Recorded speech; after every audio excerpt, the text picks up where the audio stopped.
अस्सलाम वालेकुम जमात शशूम। बेटे कैसे हैं आप लोग। आज हम कहानी करेंगे कछुआ और खरगोश। ये आपके सिलेबस में भी शामिल है और आपने की भी हुई होगी। पिछले दिनों जब हम व्हाट्सएप पे आपको काम दे रहे थे तो उसमें आपको मैंने ये होमवर्क में दी थी। तो लेकिन मैंने मुख्तसर और आसान तरीके से करके लिखी है ताकि आप लोगों को आसानी रहे। अगर आपको अपनी याद है तो वो याद कर सकते हैं, और अगर वो नहीं आती तो आप इसको भी पढ़ के आपको आइडिया हो जाएगा और ख़ुद भी लिख सकते हैं। अच्छा, कहानी है। एक दफ़ा का जिक्र है, किसी जंगल में एक कछुआ और खरगोश रहते थे। वो बहुत गहरे दोस्त थे, लेकिन खरगोश अक्सर अपनी तेज़ रफ्तारी के मुकाबले में कछुए की सुस्त रवि का मजाक उड़ाया करता था।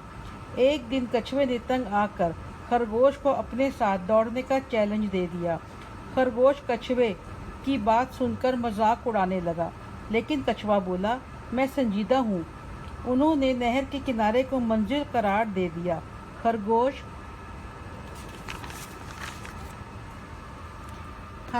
तेज दौड़ता हुआ आधा फासला तय कर गया।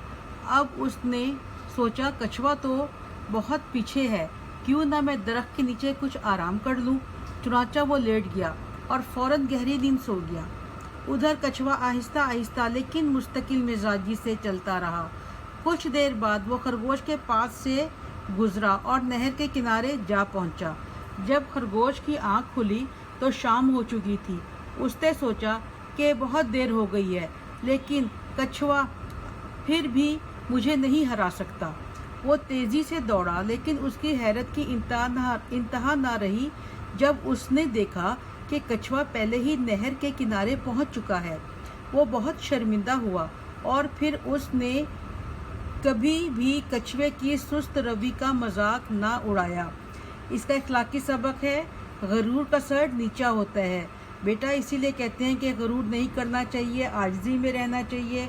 अल्लाह ताला गरूर को पसंद नहीं करता, और जो लोग गरूर करते हैं वो बेइज्जत होते हैं और वो नाकाम होते हैं, इस तरह जिस तरह से खरगोश नाकाम हुआ। तो आपको ये कहानी पसंद आई होगी और इसको समझ लें अच्छी तरह से और इसको अपने लफ्ज़ों में करके लिखें।